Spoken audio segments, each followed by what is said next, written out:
ETF index mutual funds నేర్చుకుని stock మార్కెట్లో రాణించాలనుకుంటున్నారా? వెంటనే ఈ నెంబర్కి కాల్ చేయండి. Welcome to Suman TV. నేను మీ సుమన్ టీవీ నాగ్. ఈరోజు మనతో పాటు సుబ్బారావు గారు ఉన్నారు. సో జనరల్గా నేను సుబ్బారావు గారు టీన్ సిరీస్ చేస్తూ ఉన్నాము. అంటే టీనేజ్ పిల్లల్లో వచ్చేటువంటి సమస్యల్ని ఎలా పరిష్కరించుకోవాలి అనుకునేటువంటి దాన్ని ప్రతి ఇంట్లోనూ ఈ వీడియోస్ పెట్టుకొని చూడండి. మీ ఇంట్లో టీనేజ్ పిల్లలు ఉంటారు, వాళ్ళకి తెలియకుండానే కోపం వచ్చేస్తూ ఉంటుంది, ఆవేదన ఎక్కువ ఉంటుంది, ఉద్రేకం ఎక్కువ ఉంటుంది. అయితే కొంతమంది పిల్లలు పెద్దవాళ్ళ మీద తిరగబడిపోతారు అండ్ మాట కూడా వినరు, విపరీతమైనటువంటి కోపం ఉంటుంది. అయితే పిల్లల్లో అలాంటి కోపం రావడానికి ప్రధాన కారణం ఏంటి అనేటువంటి విషయాన్ని మనం రూట్ లెవెల్ నుంచి పరిశీలించాల్సినటువంటి అవసరం ఉంది. సో దానికోసమే ఈరోజు మనతో పాటు సుబ్బారావు గారు ఉన్నారు. సో అది వారి మాటలోనే అడిగి తెలుసుకుందాం. హలో సుబ్బారావు గారు. హాయ్ అండి. పిల్లల్లో చూస్తే అండి మనం తెలియకుండానే అతి కోపం ఉంటుంది, అవునండి. ముఖ్యంగా టీనేజ్ పిల్లల్లో. ఎందుకు అలా వస్తుంది? పేరెంట్స్ మీద పిల్లలు ఎందుకు కోపం, ద్వేషం, పగ పెంచుకుంటూ ఉంటారంటారు అసలు ఆ వయసులో, టీనేజ్లో? సత్యం అండి. ఇప్పుడు మీరు ఇంట్రడక్షన్లో చెప్పారు, కొంతమంది పేరెంట్స్ మీద తిరగబడిపోవటం, అసలు పేరెంట్స్తో మాటలు లేకుండా ఉన్నటువంటి వాళ్ళు అనేక మంది నేను చూస్తూ ఉంటానండి. జనరల్గానండి యుక్త వయసు, కోపం రెండు పర్యాయ పదాలుగా చూస్తారుగా. అవును.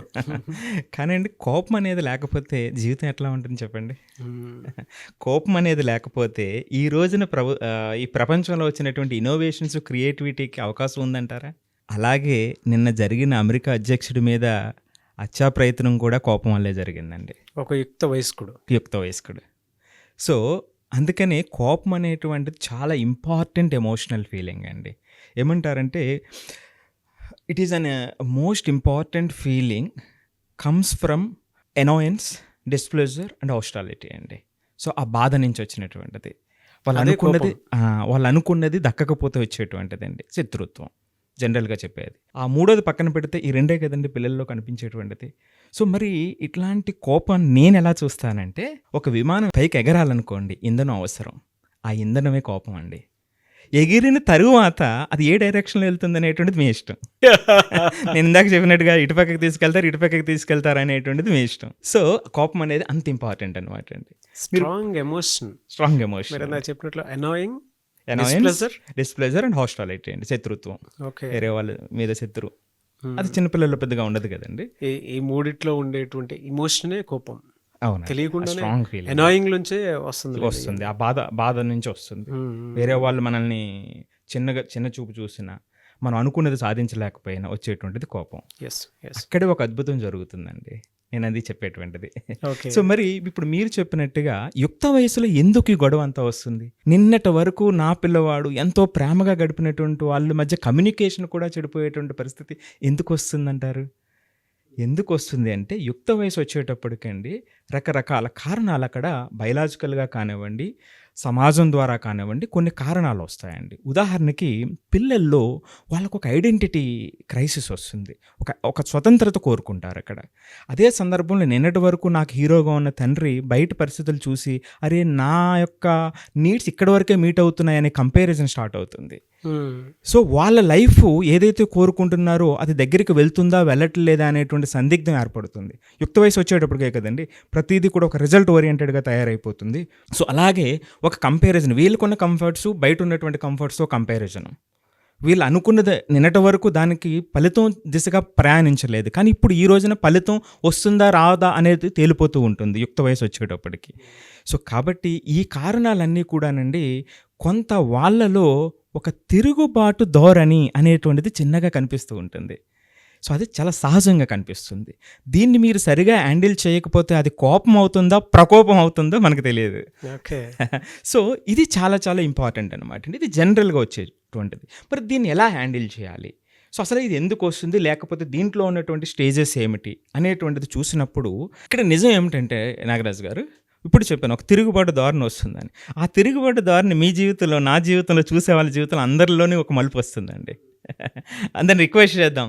సో ఆ మలుపు ఏమిటి? ఆ మలుపు మేలి మలుపు కింద ఎలా తిరిగింది ఆ కోపం వల్ల వచ్చినటువంటిది కామెంట్ ద్వారా చెప్తే వాళ్ళు అందరికి ఇన్స్పిరేషన్ కూడా వస్తుందండి. డెఫినెట్గా చెప్తారు సార్. చెప్పాలండి వాళ్ళు. సో మరి ఇక్కడండి ఇది స్టేజెస్ ఏమిటి? అసలు కోపం వచ్చేటప్పుడు డిఫరెంట్ స్టేజెస్ ఏమిటి? ముందు ట్రిగ్గర్ స్టేజ్ ఉంటుందండి. ట్రిగ్గర్ స్టేజ్ ఎందుకు వస్తుంది? నా టీచరు నన్ను తిట్టారు, మా అమ్మ నాకు నచ్చింది ఇవ్వలా, మా నాన్న నాకు నచ్చింది అడిగితే తిట్టాడు. కొన్ని ఇలాంటి కారణాల వల్ల, అవతల వాళ్ళ చర్యల వల్ల కొంతమంది చిన్నచూపు చూస్తారు, కొంతమంది ప్రవర్తన వల్ల. సో అంటే ఈ చర్యలు, ప్రవర్తనలు, మాటలు వీటి వల్ల వచ్చేటువంటిదే మొట్టమొదటిగా మన కోపం ట్రిగ్గర్ అవుతుందండి. మన పిల్లల కాంటెక్స్ట్లోనే మనం చూస్తున్నాం కాబట్టి. సో ఇది జనరల్గా మనకు ప్రతి చోట కనిపిస్తూ ఉంటుంది. సో ఎప్పుడైతే ఇది ట్రిగ్గర్ అయిందో తరువాత ఎస్కలేషన్ స్టేజ్కి వెళ్తుంది. సెకండ్ స్టేజ్ ఏంటి? ఇది ఎస్కలేషన్ స్టేజ్ అంటే ఇప్పుడు మనకు మైండ్లో కోపం వచ్చింది, అరే వీడు ఇలాగ అంటాడా అనేటువంటిది ఒక కోపం వచ్చింది. వీళ్ళు ఎందుకు పదే పదే నన్ను ఇలా హింసిస్తున్నారు, లేకపోతే ఇలా తక్కువ చేసి మాట్లాడుతున్నారు అనేటువంటిది ఒక కోపం నాకు మైండ్లో వచ్చింది. సెకండ్ స్టేజ్లో, ఎస్కలేషన్ స్టేజ్లో బాడీ రెడీ అవుతుంది. సో బాడీ రెడీ అవ్వటం అంటే కొంత హార్ట్ బీట్ పెరుగుతుంది. సో కొంత ఎనర్జీ, ఇలాగ గుప్పుడు ముయ్యటం కానివ్వండి, ఒక్కొక్క స్టేజ్లో ఒక్కొక్కలాగా బాడీ బిహేవియర్ మౌల్డ్ అవుతూ ఉంటుంది. ఇప్పుడు నేను చెప్తున్నటువంటిది బాడీలో వచ్చేటువంటి changes. Okay. So blood pressure మారుతుంది. సో కోపం కళ్ళల్లో కనిపిస్తుంది. చూడండి, కళ్ళు ఇలా పెరగటం కానీ తగ్గటం కానీ అనేటువంటి మార్పు వస్తుంది. సో ఇది ఎస్కలేషన్ స్టేజ్ అన్నమాట అండి. సో ఎప్పుడైతే ఇది ఎస్కలేషన్ స్టేజ్లో అంటే బాడీ కూడా రెడీ అయ్యింది. ముందుగా మెంటల్గా రెడీ అయ్యాం, తర్వాత బాడీ రెడీ అయ్యింది. మూడో స్టేజ్లో అదే జనరల్గా బయట క్రైసిస్ స్టేజ్ అనమాట అండి. దీస్ క్రైసిస్ స్టేజ్లో whether you fight or flight అనేటువంటి మోడ్ ఇక్కడ ఉంటుంది. క్రైసిస్ స్టేజ్లో అంటే మనం బయటికి బరస్ట్ అయ్యి ఎక్స్ప్రెస్ చేసేటువంటి స్టేజ్ అనమాట అండి ఇది. ఈ స్టేజ్లోనే జాగ్రత్తగా బాడీ రెడీ అయ్యింది.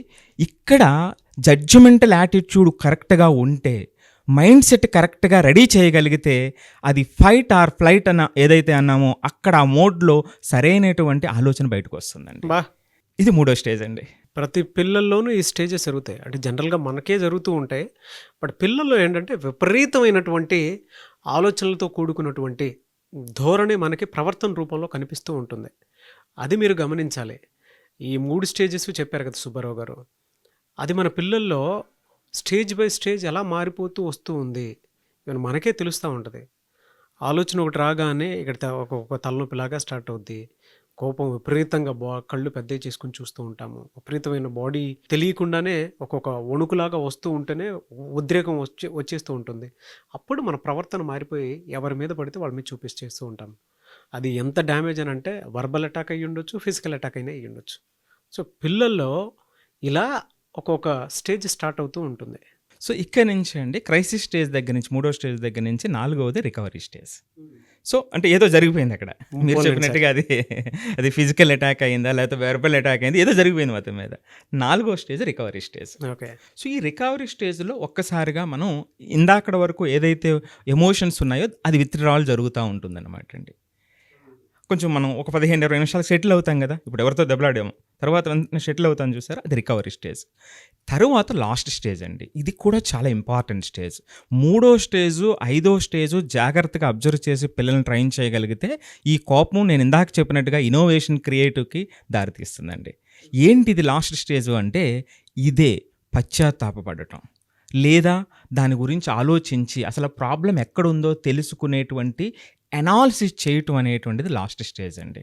సో చాలామంది ఏం చేస్తారంటే మూర్ఖంగా ఉంటారు కొంతమంది మన ఫ్రెండ్స్లో, అది కూడా అసలు ఒక వన్ సైడ్ ఆలోచనే ఉండదు. అందుకే నేను ఐదో స్టేజు చాలా ఇంపార్టెంట్ ఎందుకంటున్నానంటే పిల్లలు ఆ క్షణం మాట వినకపోవచ్చు అండి. కొంత క్షణాలు అయిన తర్వాత, కొన్ని గంటలు అయిన తర్వాత మరలా ప్రేమగా దగ్గర కూర్చోబెట్టుకుని మాట్లాడితే యుక్త వయస్కుడైనా సరే, టీనేజర్ అయినా సరే, వాళ్ళు వెంటనే దాన్ని అనలైజ్ చేయగలుగుతారండి. ఇది లాస్ట్ స్టేజ్ అండి. సో ఇవి 5 స్టేజెస్ అండి, కోపం ప్రదర్శనలో జరిగేటువంటి 5 స్టేజెస్. ఈ 5 స్టేజెస్ కలగలుపుకొని కోపం వచ్చినప్పుడు బిహేవియర్ ఎలా ఉంటుందంటే పిల్లల్లో అసలు? అవునండి. సో ఈ కోపం వచ్చేటువంటి బిహేవియరు కూడా మరలా 2 భాగాలు చేయాలండి. ఎందుకంటే ఒక్కొక్కరు ఒక్కోలాగా బిహేవ్ చేస్తారు. కొంతమంది పిల్లలు అంత ఎక్స్ప్రెసివ్గా ఉండరు, వాళ్ళ బిహేవియర్ వేరేగా ఉంటుంది. కొంతమంది చాలా ఓవర్ ఎక్స్ప్రెసివ్గా ఉంటారు, వాళ్ళ బిహేవియర్ వేరేగా ఉంటుంది. సో కామన్ చేయొద్దు, మనం 2 సెపరేట్గా చూద్దాం. సో ఎవరైతే అంతగా ఎక్స్ప్రెస్ చేయనటువంటి పిల్లలు ఉన్నారనుకోండి, వాళ్ళు ఇలాగ గుప్పులు మోయటం, ఇంట్రోవర్ట్స్ ఇలాగ పళ్ళు గట్టిగా కొరుకుతూ ఉంటారు, పళ్ళు శబ్దం చేస్తూ ఉంటారు, లేకపోతే దవడని గట్టిగా పట్టుకుని ఉంటారు ఇలాగా. సో ఇలాంటి స్టేజెస్ అన్నీ కూడా ఇంట్రావర్ట్స్లో జరుగుతూ ఉంటాయి అన్నమాట అండి. సో కోపం వచ్చేటప్పుడు అంటే వాళ్ళు ప్రదర్శించడానికి అంటే అంత ఎక్స్ప్రెసివ్గా ప్రదర్శించారు, కొంచెం భయంతో లోపల ఉంటారనమాట అండి.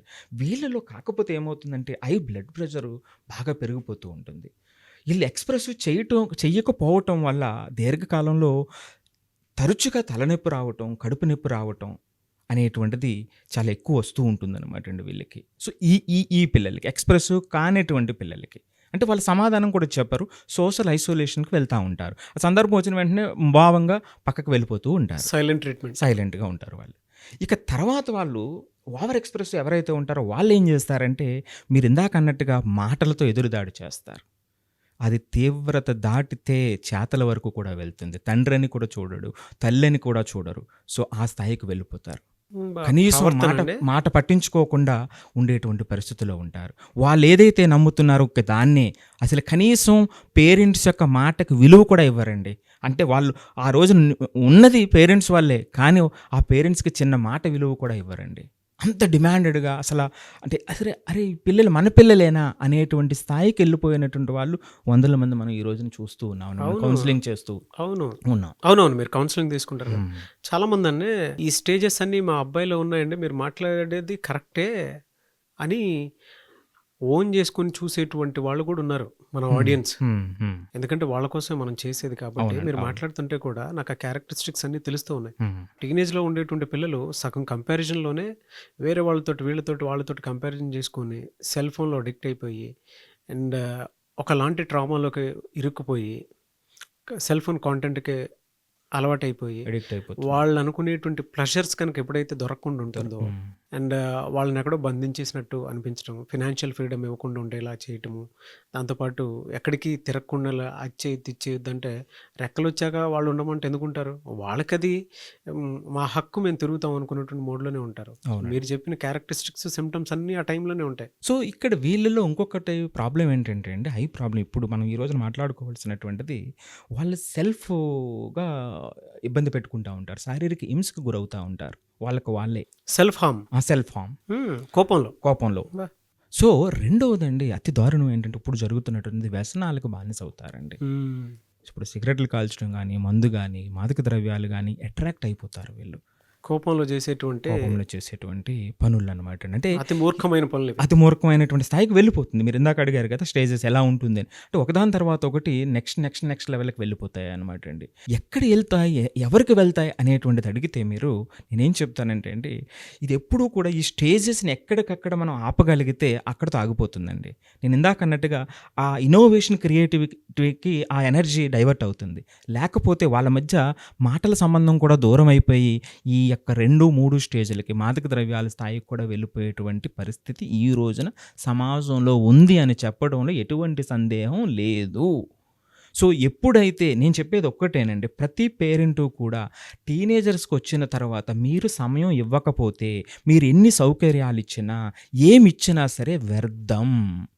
తర్వాత వచ్చేటువంటి పరిస్థితి ఇర్రికవరబుల్ అయిపోతుంది. చాలా గమనించండి. నిన్నటి వరకు ఉన్నది వేరు. టీనేజ్లో మీరు ఇచ్చేటువంటి సమయం మీరు నాలెడ్జ్ ఎన్హాన్స్ చేసుకుని, పేరెంట్స్కి చెప్తున్నానండి, పేరెంట్స్ నాలెడ్జ్ని ఎన్హాన్స్ చేసుకుని వీళ్ళ అభిప్రాయాలని కలగలిపి చేసేటువంటి ప్రయత్నమే ఆ భవిష్యత్తు, ఆ ఎనర్జీ రైట్ వేలో వెళ్ళటానికి అవకాశం ఉంటుందండి. లేదంటేనండి ఆ ప్రకోపానికి, అతి కోపానికి పిల్లలు కూడా ప్రమాదకారిగా తయారైపోతారండి. ఎందుకంటే అంత బలమైనటువంటి కారణాలు వాళ్ళని ఏం ట్రిగర్ చేస్తాయండి అసలు సైంటిఫిక్గా మనం మాట్లాడుకోవాలనంటే? సో మొట్టమొదటిగా అండి బయలాజికల్ ఫ్యాక్టర్ చూద్దాం. ఎప్పుడైతే ఈ టీనేజర్స్ ఉన్నారో ఈ టీనేజర్స్లో శారీరకమైనటువంటి మార్పులు, హార్మోన్ల వల్ల వచ్చేటువంటి మార్పులు అనేటువంటివి చాలా ఎక్కువ ఉంటాయి ఆ ఏజ్లో. మీరు జనరల్గానండి చాలామంది వీడు ఇప్పుడు ఇలాగున్నాడు, 25 సంవత్సరాలు అయితే పెళ్ళి అయితేనో లేదా 25 సంవత్సరాలు అయితే వాడే తగ్గుతాడులే అని అంటుంటారు కదండి. మరి ఎందుకంటారు 25 సంవత్సరాల వరకు అయితే వాడే తగ్గుతాడులే, వాడి ఆలోచనలో ఒక స్థిరత్వం వస్తుందని ఎందుకంటారు? దానికి ఏంటి సైన్స్ ఏం చెప్తుంది అని అనుకునేటప్పుడు ఈ వయసులో ఇప్పుడు చెప్పినట్టుగా హార్మోన్ల ప్రభావం కానివ్వండి, శారీరకంగా వచ్చినటువంటి మార్పులు కానివ్వండి, ఒక రకమైనటువంటి దానికి దోహదం చేస్తాయి. ఖచ్చితంగా మూడ్ స్వింగ్స్ కూడా రావటానికి అవకాశం ఎక్కువ ఉంటుంది. అది బయలాజికల్గా, అది సైన్స్. అదే టైంలోనండి ప్రీ ఫ్రంటల్ కార్టెక్స్ అని అంటారు మైండ్లో. అంటే మైండ్లో బ్రెయిన్లో ఇక్కడ మొదట ఉండేటువంటిది అనమాట అండి. ఇది లాజికల్ థింకింగ్కి బాగా అనువైనటువంటి ప్లేస్. అంటే ఆ ప్లేస్లోనే లాజికల్ థింకింగ్ అనేటువంటిది స్కిల్స్ డెవలప్ అవుతూ ఉంటాయి. అది ఆ ఏజ్లో డెవలప్ అవ్వదండి. 20-25 సంవత్సరాలు వచ్చేటప్పటికి పూర్తిగా డెవలప్ అవుతుంది. అందుకని ఎమోషన్ మాత్రమే ఎక్కువ ప్రభావాన్ని చూపుతుంది, లాజికల్ థింకింగ్ తక్కువ ఉంటుంది. అందుకే మీ పిల్లలు మీరు చెప్పింది వినరు, వాడు చెప్పిందే మాట్లాడుతూ ఉంటాడు. సో అందుకని మనం వాడిని స్లో చేసి దాని దగ్గరికి తీసుకురాగలిగితే పరిస్థితి వేరే ఉంటుందన్నమాట. ఇది సార్, ఇది సైన్స్ చెప్తున్నటువంటిది. సో దీనివల్ల ఒక కారణం అన్నమాట అండి. దాన్ని మనం జాగ్రత్తగా హ్యాండిల్ చేయగలగాలి. రెండోది చుట్టుపక్కల ఉన్నటువంటి వాతావరణం అండి. చుట్టుపక్కల ఉన్నటువంటి వాతావరణం కొన్ని వాళ్ళకి నచ్చచ్చు, నచ్చకపోవచ్చు.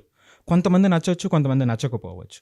కొంతమంది చూసేటువంటి తీరు వీళ్ళకి నచ్చకపోవచ్చు. సో ఈ కారణాలు అనేటువంటిది రెండో కారణం అండి, చుట్టుపక్కల ఉన్నటువంటి వాతావరణం. ఇక మూడవది కుటుంబం అండి. కుటుంబంలో కొన్ని సందర్భాల్లో బాగా లవ్డ్ వన్స్ చనిపోయిన సందర్భంలో చాలా తీవ్రమైనటువంటి బాధలో కోపం కూడా వస్తుందండి. సో అకస్మాత్తుగా మరణాలు జరిగినప్పుడు. రెండవది తల్లిదండ్రుల మధ్య కొట్లాటండి, ఇది చాలా బాధాకరం అండి. మూడవది తల్లిదండ్రుల మధ్య విడాకులండి. సో ఇలా కుటుంబంలో వచ్చినటువంటి మార్పులు కొన్ని సందర్భాల్లో వాళ్ళ సిబ్లింగ్స్ ఎవరైనా దూరం అయినా, లేదా వాళ్ళు వేరే చదువుకోవడానికి దూరం అయినా, అప్పటి వరకు బాగా క్లోజ్గా ఉండి కొన్ని సందర్భాల్లో అది కూడా కోపం స్థాయికి, అంటే వాళ్ళు అర్థం చేసుకోలేక కోపం స్థాయికి వస్తుందన్నమాట అండి. ఈ కారణాలు సింపుల్గా అనిపిస్తుంటాయి కానీ ఇవి కూడా రీజన్సే. ఇక తర్వాతది న్యూ జనరేషన్ అండి.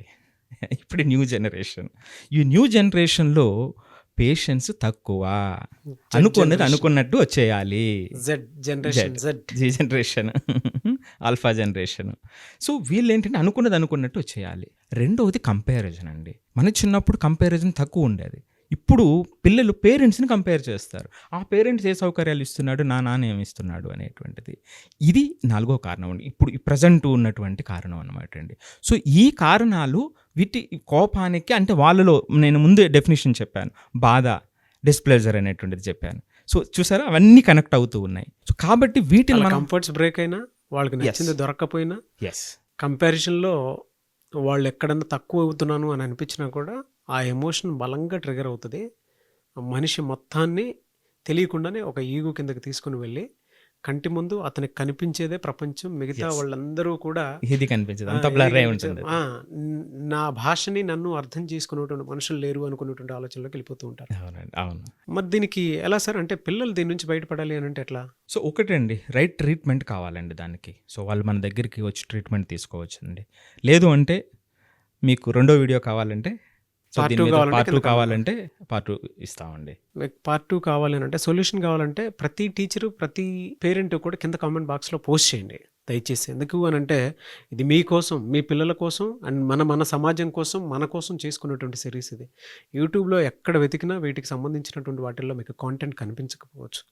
ఇదొక్కటే ఎక్స్క్లూజివ్ నేను సుబ్బారావు గారు మాత్రమే చేస్తున్నాము. ఎందుకంటే సుబ్బారావు గారు as a teacher he knows everything. అంటే పిల్లల్ని చూశారు, ఆయన పిల్లల్ని పెంచుతూ ఉన్నారు. దాంతోపాటు ఎడ్యుకేషన్ పాయింట్ ఆఫ్ వ్యూ నుంచి చూసేటప్పుడు మొత్తం ఎడ్యుకేషన్ సిస్టమ్ని కూడా దగ్గర నుండి అబ్జర్వ్ చేస్తూ ఉన్నారు. కాబట్టి ఇవన్నీ తెలుసు కాబట్టి చెప్తున్నాను. మీ పిల్లలకు కనుక అతి కోపం ఉండుంటే, మీ మాట వినకపోతే సుబ్బారావు గారు అపాయింట్మెంట్ తీసుకొని మీరు డెఫినెట్గా ఒకసారి మీట్ అవ్వండి, తెలుస్తుంది. ఒక థెరపీ సెషన్ తీసుకోండి, దాన్ని బట్టి ఒక క్లారిటీ వస్తుంది. లేదు మేము స్పెండ్ చేయలేము అనుకున్నటువంటి వాళ్ళు కింద కామెంట్ బాక్స్లో పార్ట్ 2 కావాలని అడగండి, డెఫినెట్గా పార్ట్ 2 చేస్తాము. బట్ దానికి ఒక 100 కామెంట్స్ అయితే ఉండాలి, 1 lakh వ్యూవర్షిప్ అయితే డెఫినెట్గా ఉండాలి. లేదు అనుకుంటే అపాయింట్మెంట్ కావాలనుకుంటే అపాయింట్మెంట్ తీసుకోండి సుబ్బారావు గారిది.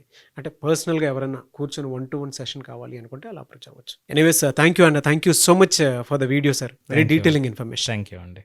సుమన్ టీవీలో మీ పర్సనల్ అండ్ బిజినెస్ ప్రమోషన్స్ కోసం కింది నెంబర్కి కాంటాక్ట్ చేయండి.